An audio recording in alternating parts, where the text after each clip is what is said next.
No meat, no dairy, no oil? Dreena's Kind Kitchen knows how. Dreena Burton's new cookbook will make you a super vegan. Next on the PETA Podcast.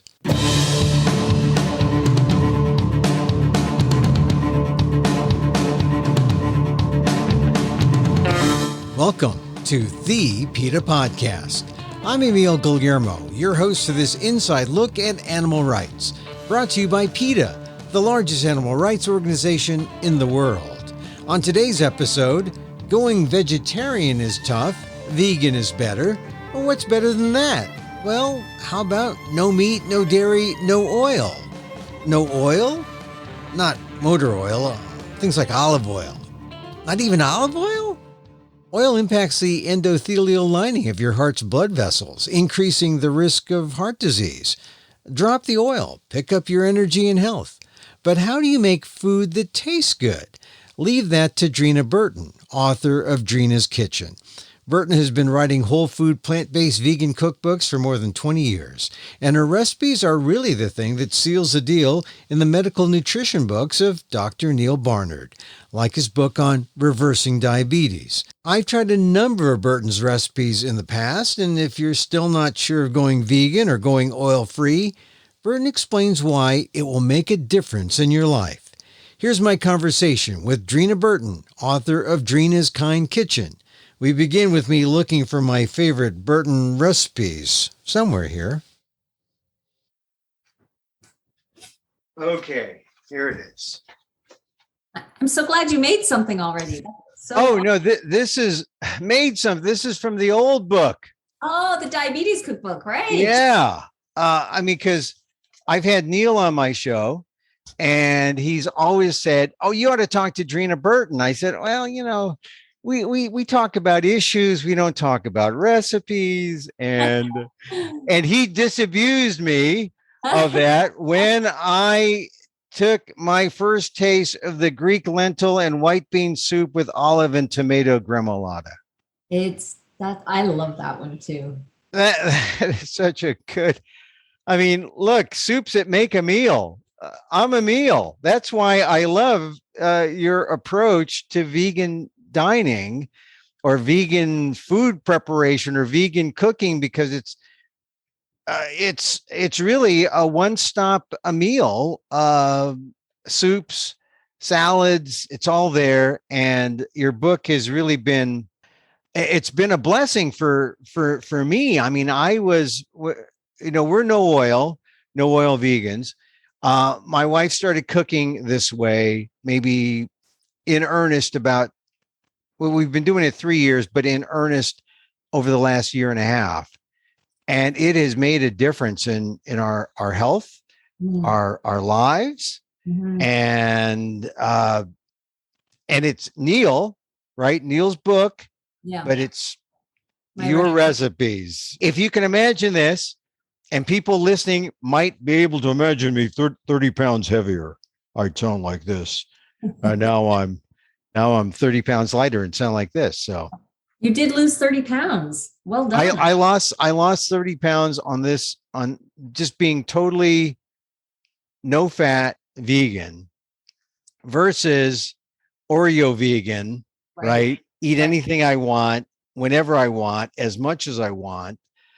Potato chips. Oh, vegan. Yeah. But, I didn't put two and two together that you can be on a destructive path if you don't cut out the oil. And my family has a history of heart disease. And so what are you going to do? Right. You have to take the step to try to approach no oil. But for some people, it's so hard. Yeah, absolutely. And it's funny because I think, there's often that sort of journey, right? We meet the vegan diet and we're so excited that we have all these vegan options and we have so many now. But at some point for most of us, well, for all of us, at some point in our lives, we can't eat the way we did when we were teenagers or in our 20s. Your body starts to change and you need to nourish it much more completely. Not that teenagers don't need nourishment, but I think, the human body is able to withstand a lot more in your teenage years, obviously, and early years. So, I think most of us come to this point where we need to make the diet much more nourishing now. right? Then we're also a much more beautiful example to everybody else for what this diet is, helping to lead other people adopt healthier habits that are then also obviously more compassionate as well. Look, no one's trying to body shame or fat shame, but if you can be an example of what a vegan no oil diet can do, that's like the best. You're like a walking advertisement, for a lifestyle change that can really make a difference. And I don't think I understood that. I mean, my wife has been part of PETA since 1989, and I sort of reluctantly became vegetarian because of her, but never really, I was a vegetarian because of, heart disease in my family. Okay, it makes sense. I'm a self-serving vegetarian. And that meant I ate a lot of everything vegetarian. And I didn't really pay attention to what my body was telling me to do until, the no oil diet. And like I said, I was maybe more like I almost got to 180 pounds, which for me is too much. And now I've lost more than 35 pounds, kept it off comfortably, no hunger pangs, better health, better, blood work, good, everything good. And I look at my friends who are my same age, and I just, it's embarrassing for them, because what is it that keeps them from being healthier except a kind of, they want to hang on. They can't, they can't help it. Yeah. Yeah, it's mostly habits, I find. And it's not just like you say, it's not even just body size, it's your vitality, right? The energy that you have and what you can sort of like do with your day. It's not, I always think it's not how long we live, but how much life we have in those years, of course, right? And food is a habit, right? From early age, we develop food habits from our parents and from society. And so that reluctance to change, I think, is very much rooted in those habits that are, change is hard. And we even see it to this day with things like, in terms of public health, because diet should be a form of public health, especially when you get into the area of, okay, here are food stamps for people who need help, who need assistance. I was glad to see that they're trying to give people bonus monies, bonus credits if they eat healthy, if they add more vegetables. Yeah, right. Because, and for a lot of people, shifting to eating vegan and plant-based isn't so much about how do you cook tofu or, what's your meat replacement, but just learning how to cook vegetables and learning how to cook, period. Because so many of us have gone through these decades of using convenience foods and not even knowing how to, for instance, cook rice or bake a potato. And, I hope to offer that to people too, in my recipes and my work, to encourage them to, just kind of step back in the kitchen and feel confident to, get cooking, and with simple things. It doesn't have to be elaborate. Yeah. You're right, though. It is a skill, and either you do it jointly with your partner or you do it individually if you're single, but it's a skill to learn how to prepare, how to do it all, how to batch it so that it's not it's not some chore, but it's an essential chore, because you got to eat every day. But, like you had to batch all the things so you cook once and then prepare. I mean, there's so many different techniques that you can learn, but you have to be committed to doing it. And if they start seeing results like weight loss, improved vitality, improved health, that's a motivating factor. Totally. It's so rewarding, right? Then you want to do it more. It takes that. It's like any type of change where you step into it in the first week or so. Those first few days are really hard, but then you start to feel how it's giving back to you. And then you want to keep going with it. But there is a bit of a grit, right, that you develop in eating plant-based or vegan, that you make that commitment. And sometimes it happens because something happens to you. Sometimes it's your circumstance. Sometimes it's, like in my case, I met someone, she was vegetarian.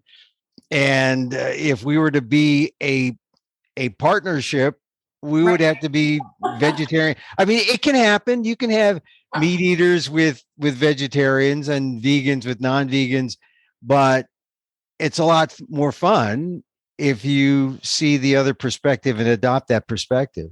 Yeah, definitely. I think it's quite a challenge for people to be on different sides. And I agree. I have talked to a lot of people that do it, but certainly a happier place, I think, when you can do it together.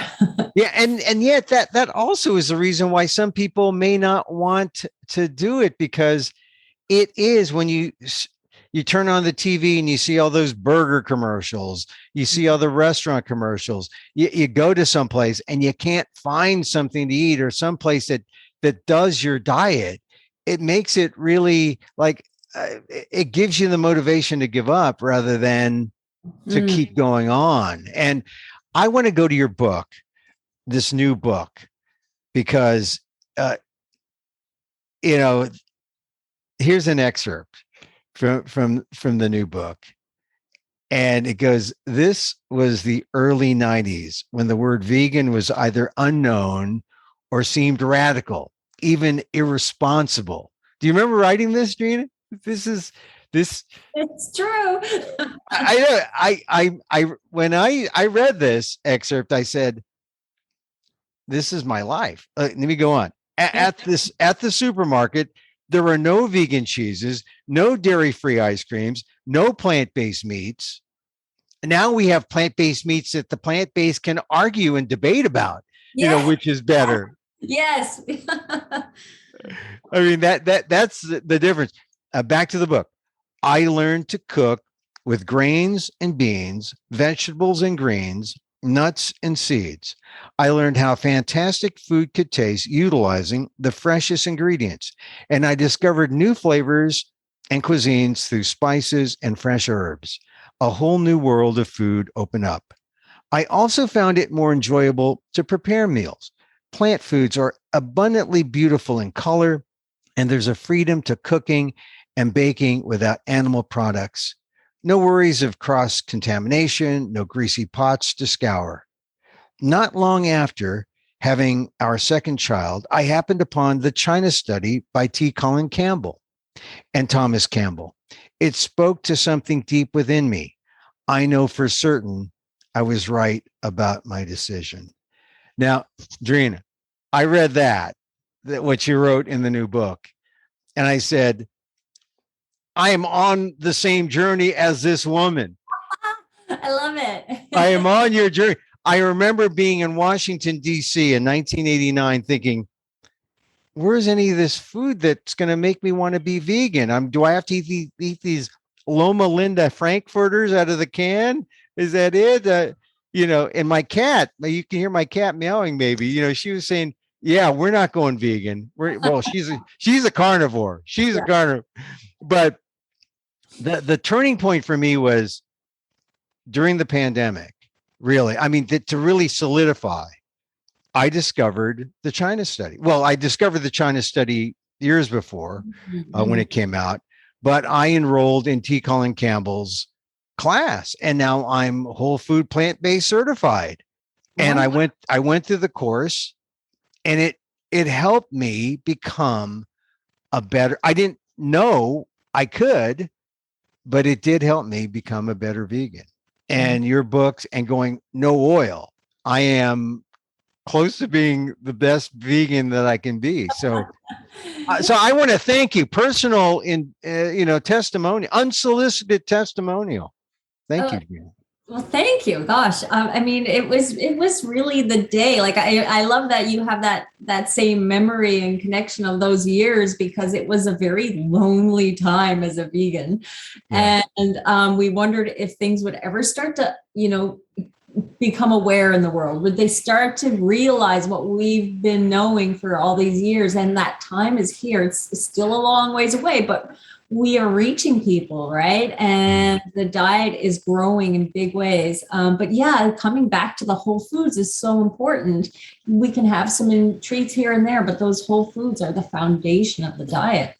Yeah. And then you talk about preparing and cooking.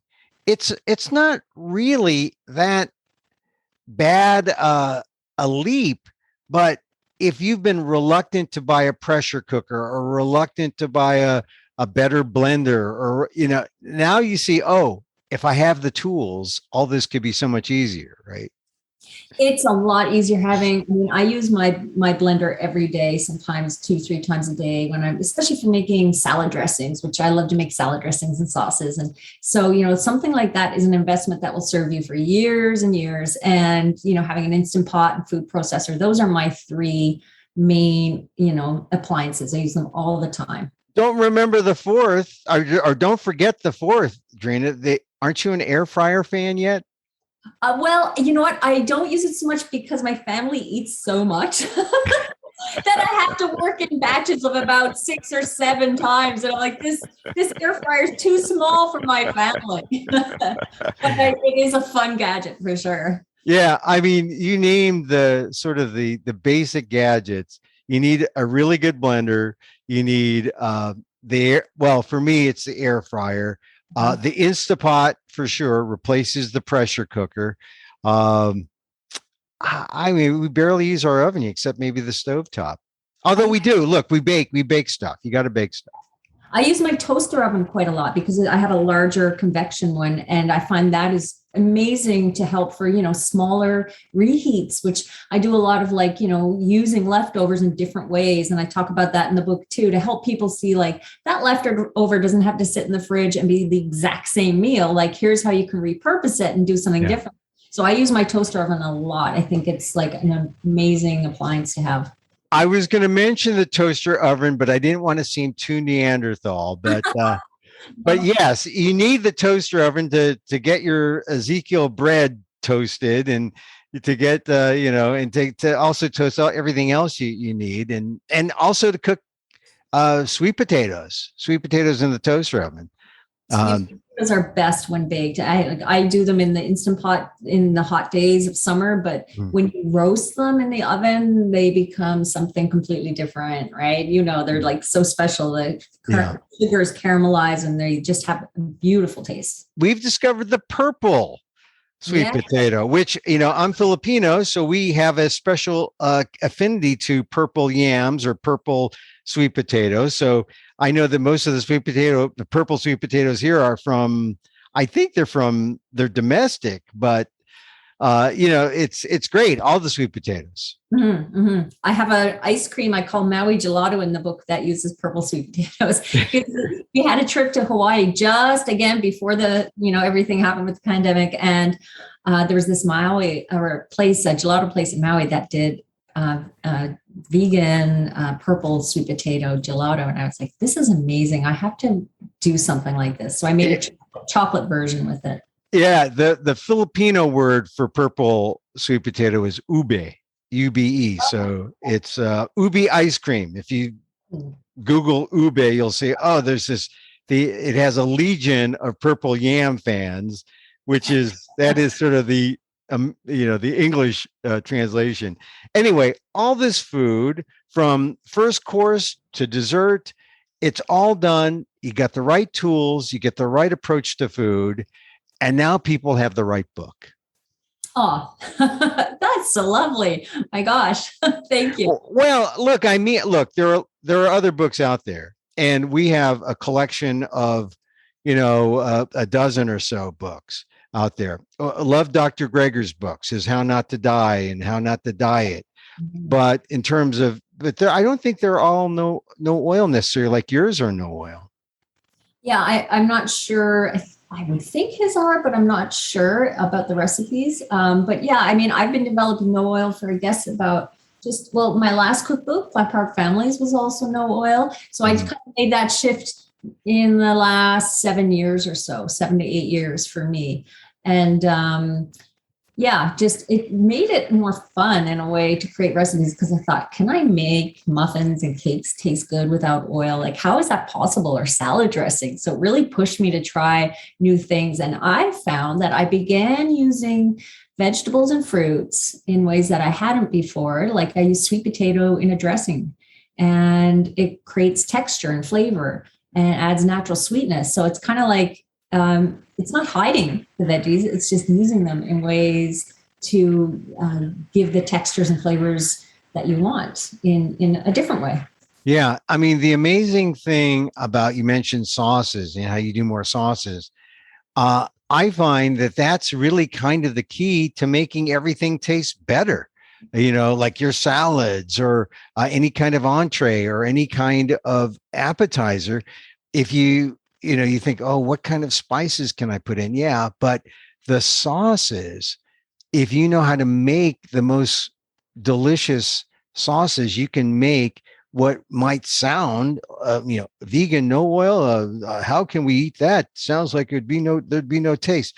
There is an abundance of taste if you have the right instructions and the right directions. You can make the sauces and everything that gives your food the taste that will make everything else in a meat eating diet seem bland, like biting into muscle. Yeah. I mean, really, that's where the flavor that people think is with meat, that's where it comes from. Nobody eats a boiled chicken breast, right? Most people don't find that appetizing. It's coming from the herbs and the seasonings, the sauces, the, condiments, everything that they're putting on it. Yeah. Make it taste good. So that's the same thing that we do with plant foods. And I agree with you with sauces. They are just like, they can transform anything. And salad dressings aren't just for salad. You can use them on warm grains like heated quinoa, or use them in bean salads, drizzle them on baked potatoes and sweet potatoes. And there's so many things, burritos, there's like lots of things. Drizzle them. Yeah. I mean, it was an eye opener when I saw people use hummus as salad dressing. And I said, why? Yeah, why not? What has prevented me from ever using hummus as salad dressing? So, all right, but here's the basic question when you say no oil. And I get this from people say, but I love my olive oil, even olive oil. Yeah, I'm sorry. You have, you got to think of the linings of the veins and all the pathways to your heart and the endothelial cells and all that. You got to get rid of the oil. What do you say to people when they say, I can't give up my oil, I can't give up my olive oil? I think it's kind of like when we thought we couldn't give up dairy, or we couldn't give up, a particular meat that we were eating, but especially dairy. That was such a hurdle to no longer eat, right? And I think oil is far easier to omit from the diet, than dairy, and cheeses, much, much easier. And really, when you think of olive oil, it's not the oil itself that has so much flavor, and it can have flavor, but what it does is it carries the flavor. So oil gives us like that flavor carrier in the palate, but we can get that with other things. So we can get it from whole food fats like avocado and nuts and seeds. And we use those in certain amounts in the recipes, and it doesn't have to be a lot. It does the same thing. It carries the flavor. Yeah. And also you get whatever positive value of oil nutritionally you get from the nuts and seeds versus from the oil. You get it directly from the nuts and seeds versus the processed way. And that's far better for you. Yes. And you're getting it with all the other components, with the fiber and for protein and lots of, vitamins and minerals that are not in that extracted oil. So it really is a kind of thing where, all right, you can replace meat. So let's replace oil. You can replace dairy. We could do that. I mean, if you don't have the right machine, you can use an old fashioned nut sack. It's like churning butter, or you're using a butter churn in a way, but it's handmade. You've done it. And there's something satisfying from making your first batch of almond milk using just a nutsack. Right. I mean, so many things, and even something like oat milk. I mean, if you don't have all the tools that you think you need to make a nut milk or soy milk, then oat milk is an option, and that's pretty easy to make. But lots of things can be done at home. And I think the biggest thing for people, one of the biggest things, at least for me, was salad dressings, because people rely on store-bought quite a lot. And they really don't even taste that great once you've made your own. Yeah. And then when you look at the ingredients and what's in store-bought, you see how much sugar is there, and you see how much stuff is there. You say, oh my God, how can I have any of this store-bought stuff? You just got to look at the label and see if the first ingredient is sugar, and then, all these other oils, there you find that, especially in terms of salad oil, there's better ways to make your salad flavorful and less dry or not dry. Yes. Yes. I mean, there's so many, flavor combinations as well. Right. And sometimes people think, okay, well, if they're cooking for just themselves, what if I make this batch of salad dressing? It's going to spoil. But a lot of the recipes, most of mine, you can even freeze portions as well and then thaw out. And hummus is another thing, as we were talking about hummus, is one of those things you can freeze in batches, and people don't know that. But when you make hummus at home, which is so much tastier than store-bought, I usually triple or quadruple a batch in my food processor and then portion it out and freeze it, and then take it out, a month later, a couple of weeks later. Super, super handy.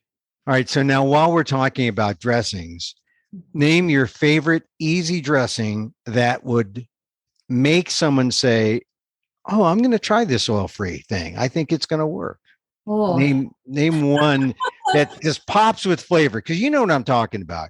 I know. When you have a salad dressing that you put on some kale, which has this funny taste, or my favorite is arugula, which has a real peppery taste. What is the salad dressing you use that just pops it even more and makes people say, God, I've never had that flavor experience ever. I'm going to keep doing this. Oh, that's tricky because I love a lot. But I might say my Buddha dressing, which is in this cookbook. The Buddha dressing is one. I love it. It just has really good that umami quality that we sometimes feel is missing from plant-based foods. And then I have one on my site. It's a maple chipotle chickpea dressing. Love that one. Yeah. Oh, so maple chipotle chickpea. Maple syrup. A little bit of maple syrup in there, some chipotle hot sauce, chickpeas for texture, and also tahini in there for texture, and some other seasonings. And then the Buddha dressing is a nutritional yeast-based dressing, which is really tasty with some tamari in there. And again, a little bit of maple syrup for sweetness, some tahini for that richness, and apple cider vinegar, again, has that really good flavor combination. You need that nutritional yeast. That is another one of those things that people don't know if you're not vegan.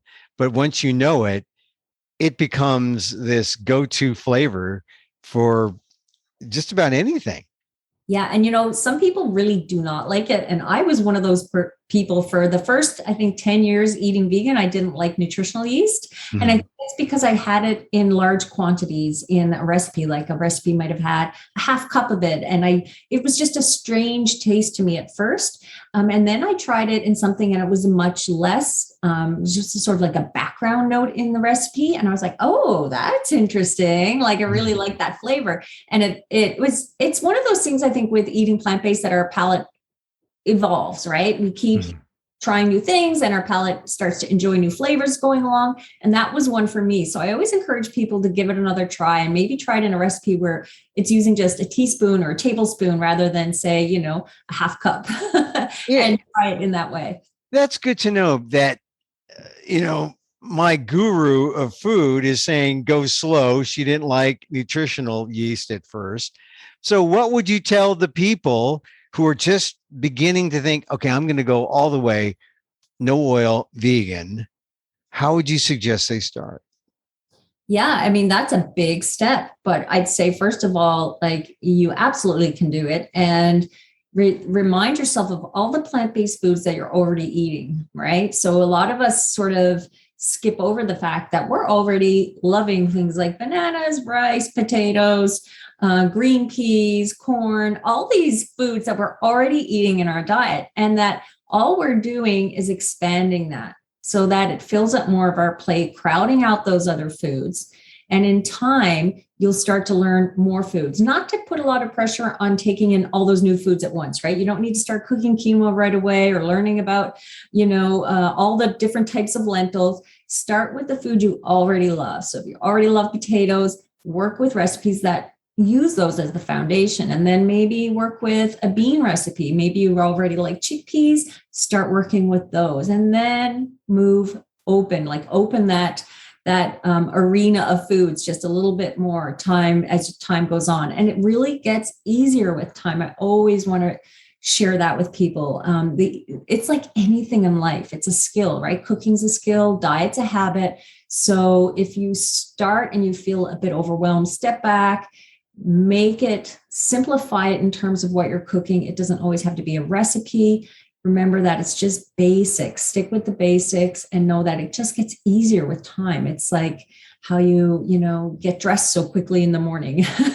When you were a little kid, that was a big job to get dressed by yourself, right? So in time, it just becomes a skill that's so quick. You can almost, I say, I can cook quinoa blindfolded.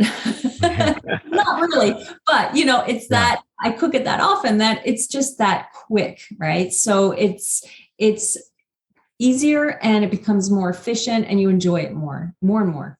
Yeah. And what should be the goal? Should the goal be eliminating oil, going plant-based, losing weight, health? How would you prioritize it to keep people motivated? What has been your experience? Oh, I think that really varies by person. I think when someone's coming to this diet for ethical reasons, they're not concerned about, the oil, for instance. But I think in time that if they're eating a diet that's not very nutrient abundant, they're not feeling good. And then that needs to shift and change. So it really depends really on the person. I think though, you totally ignore your own health as much as you have ethics in your heart. If you ignore your health, it's not going to serve you long term. And that's important. Yeah. And that's really the no oil component. That is a health component more than anything else. Definitely. Oh, absolutely. Yeah.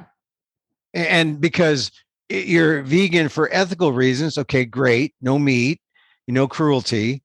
Now don't be cruel to yourself. No oil. That's where the no oil part gets in. Now the health is expanded to your health.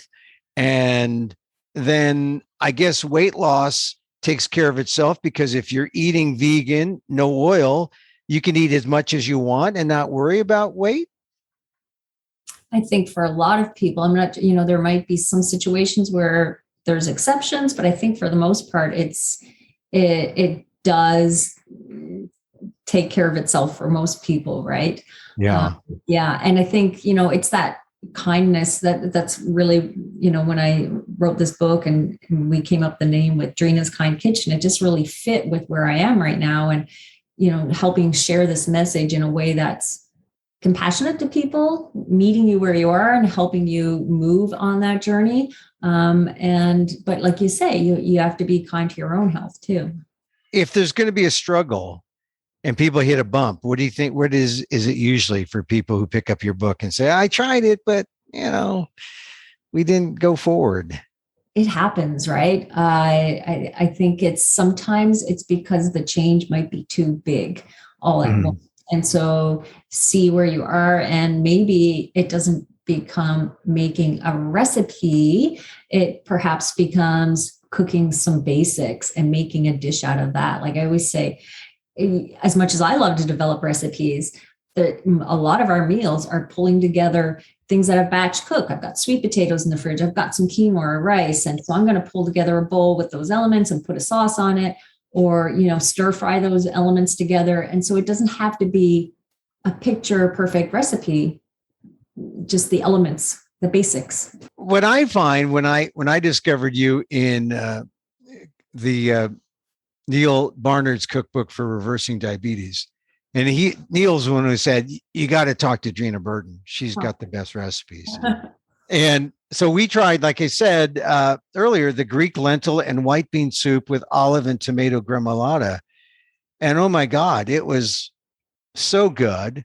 A kind of thing you'd serve not just for yourself, but to guests. And when you put these things together, you're dealing with things, like lentils, white bean soup, and then you add the special ingredient, right? The flavor, right? When you put these things together. It's all about those flavors, but a soup like that is, I mean, I feel like soups are undervalued. We see them as, sort of like a side thing. Whereas for me, soups are meals. I put them in the main courses section because they really are meals. And they're one of my favorite. The weather cooled down here yesterday, and I was really happy to make a big pot of soup for supper because it's family pleasing too. Yeah. So let me just go over some of my favorite Dreena Burton recipes that I've tried, because I haven't tried the new one yet, but it's almost like putting together a sonnet, right? Shakespeare, 14 lines, iambic pentameter, A, B, A, B, C, B, C, D, rhyming couplet, that's what a recipe is. And so you put together these recipes like kale, smashed white beans, really good for guests, because they don't know what to expect. And there it is. It's totally vegan. You've got red wine vinegar and tahini, and you got all these mixtures of herbs, but it's delicious. It's essentially a dip, right? Yes. I mean, it could be. Absolutely. Yeah. A dip or a spread. Anyway, kale, smashed white beans. I've got a special, this is great. And then you've got things like blueberry cornmeal muffins. And I think people are surprised. I mean, you can make all this stuff without eggs or without being totally vegan. I said, yeah, you don't need milk and eggs. No, I found baking easier in ways. I mean, yes, I've had my flops, but I remember baking with eggs and separating the yolks and the whites. It was so finicky. It really was like laborious in that way, much like how I mentioned cooking with animal flesh and, all of those concerns about contamination and the scrubbing of the pots. It was like, yes, this is much easier to bake and cook.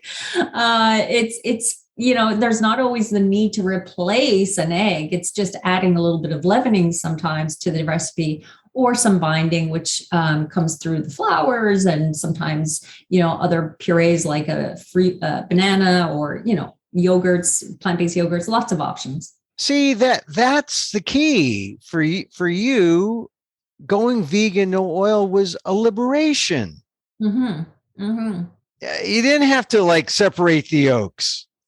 No, that's a drag. Separating yolks is not. It was a pain, and it just makes it's an easier, and you can eat the batter. You can always eat the batter. Of course. So the new book, I'm eager to try recipes from the new book, because it, according to your path, use the foods that and you've got a Beyond Beet burger, which, I mean, because a lot of people just they'll take the lazy way out. Okay, I'm going to try veganism. I'm going to buy the Beyond or the Impossible burger, and we'll eat these for 10 days straight. But that's not the key, because we all know that the Impossible and the Beyond, as good as they are as meat replacements, they do not replace the fat from meat. No, and they're the kind of thing like when my teenager goes out with her friends and they want to go get some food out, and I'm thankful that she has that option, right? I'm thankful she can go to one of the fast food chains with her friends and actually have that normalcy and have something with them. But in terms of day-to-day food, you're not going to feel great eating that way. Yeah. And I had even one of the old standbys, the chick patties from Morningstar Farms, which, finally went vegan, took the egg white out. I don't know why they stuck it in there for so long. So, and then I looked at it. Oh my God, there's like 10 grams of fat in there. That's like more fat than I have in a week usually. And a lot of other ingredients, right? Yeah. And so I'm just saying, I can't eat these now, but you make a Beyond Beet burger, no oil. Yes, no oil. It has some whole foods fats with nuts, but no oil. And you can pan fry them without oil. You just need a good nonstick pan, but you can also oven bake them too. And air fry them. I forgot.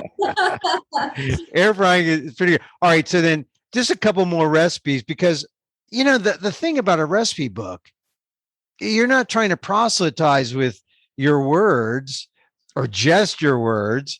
Well, not that you want to proselytize, but you're actually also trying to can make your point with the food, the best tasting food. Now, you don't get to come into the home and make it for us. So it's still a bit of a challenge.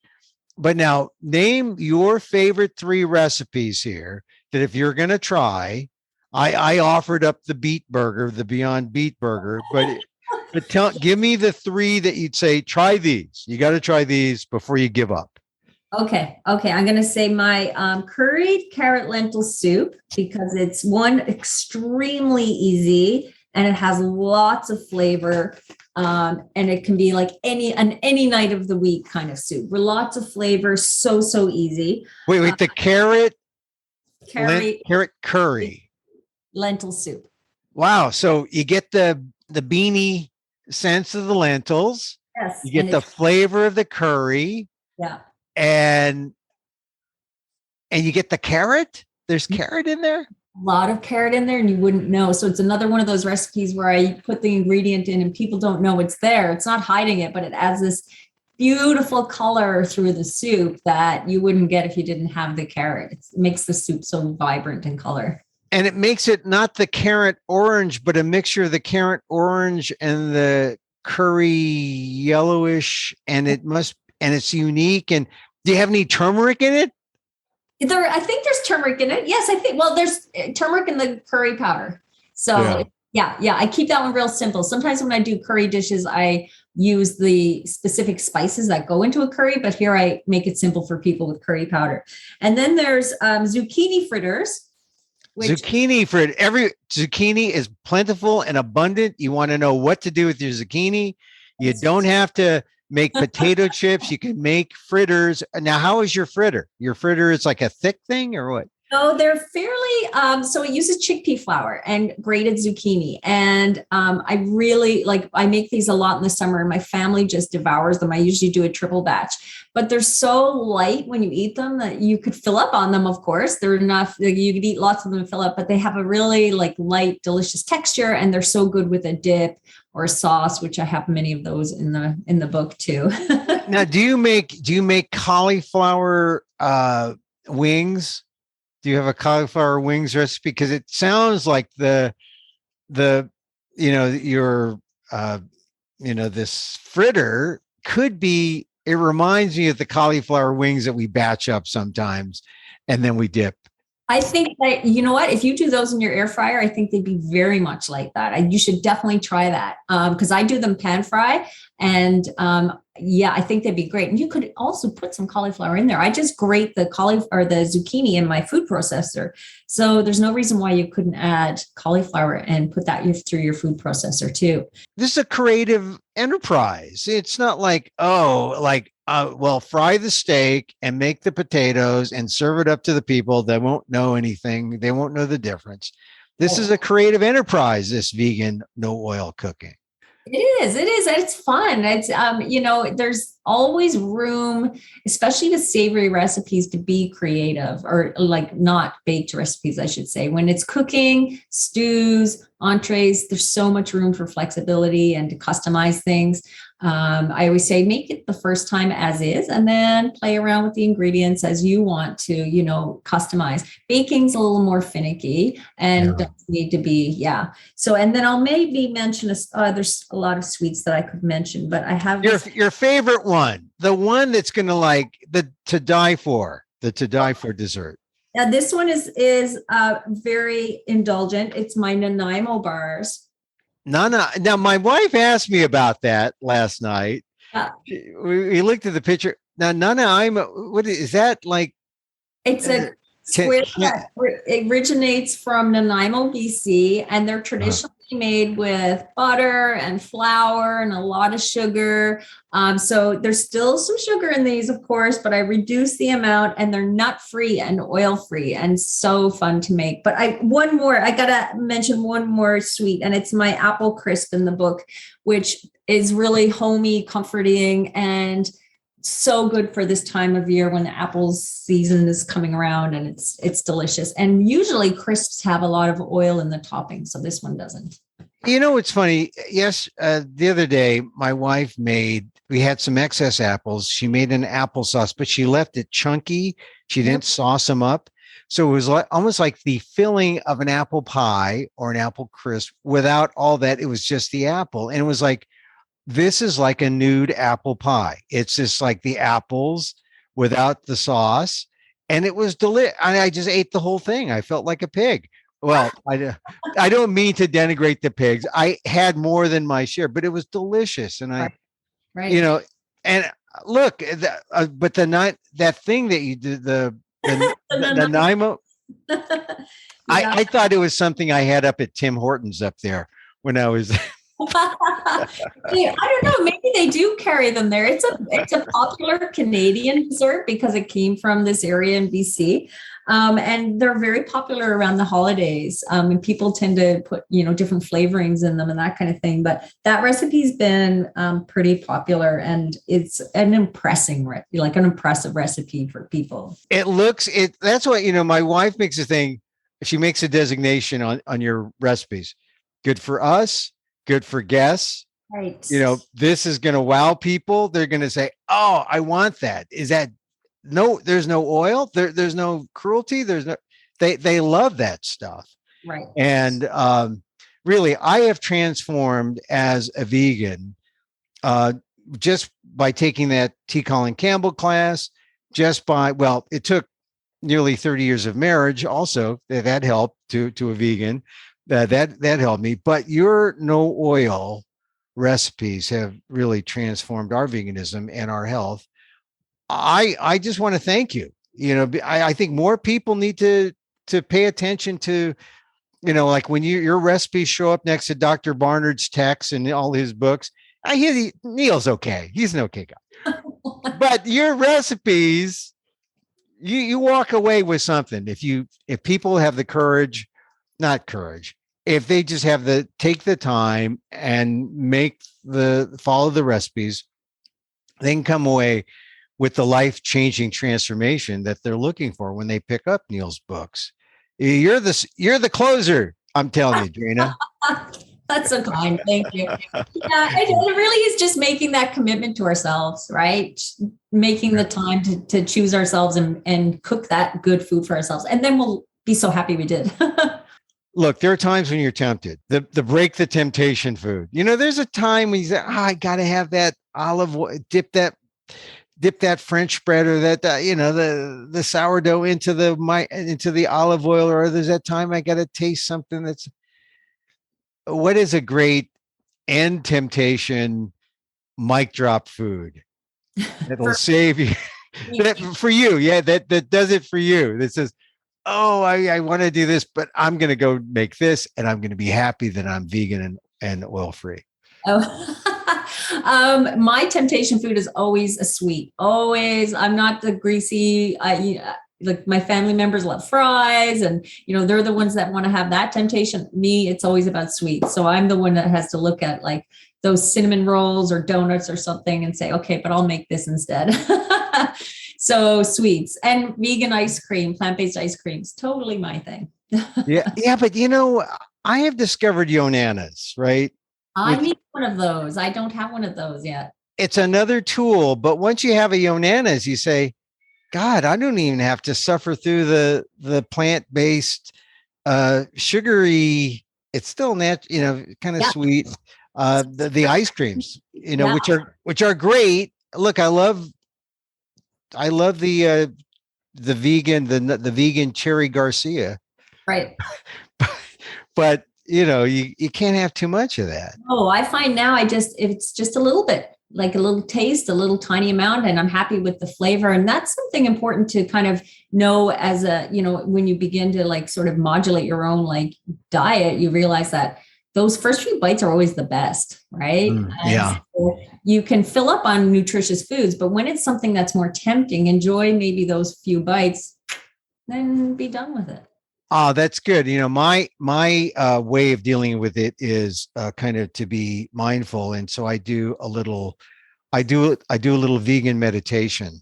Mm-hmm. Only like I just need 30 seconds to catch myself and remind myself that this feeling, this urge will pass. Right.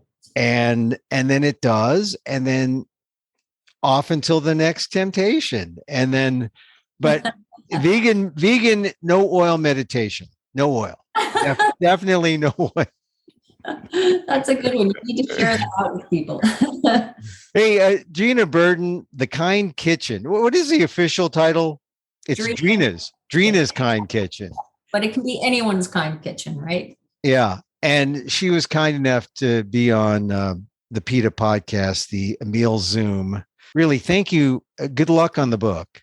Thank you so much. It was a treat to chat with you today, Emil. Thank you.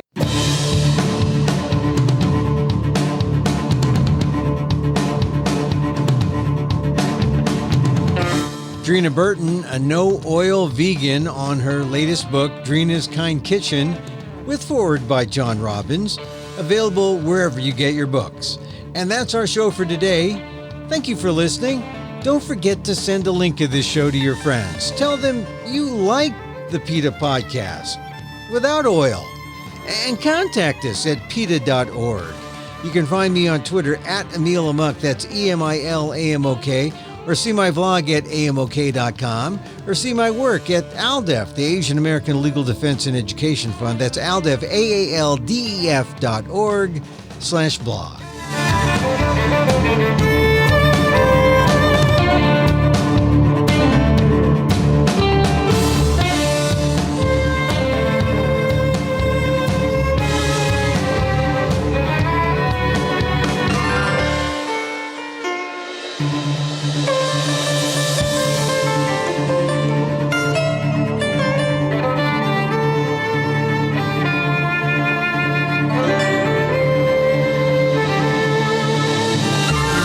Once again, thank you for listening. Check out all our episodes on your favorite podcast app or on Apple Podcasts, where you can subscribe to as well as rate and review the show. It helps get the word out about the issues you care about. Our music is provided by Carbon Works. Check them out on YouTube. And join us again next time for more insight into animal rights and the fight for a cruelty-free world on the PETA Podcast. I'm Emil Guillermo.